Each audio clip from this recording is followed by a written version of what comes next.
بشه. گله دیگه. گفت الان چی گفت دو ماه.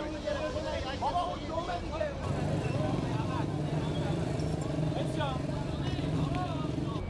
آقا از اون ور گفت بیمه نه از این ور به اون ور وایسا اون ور نزدیک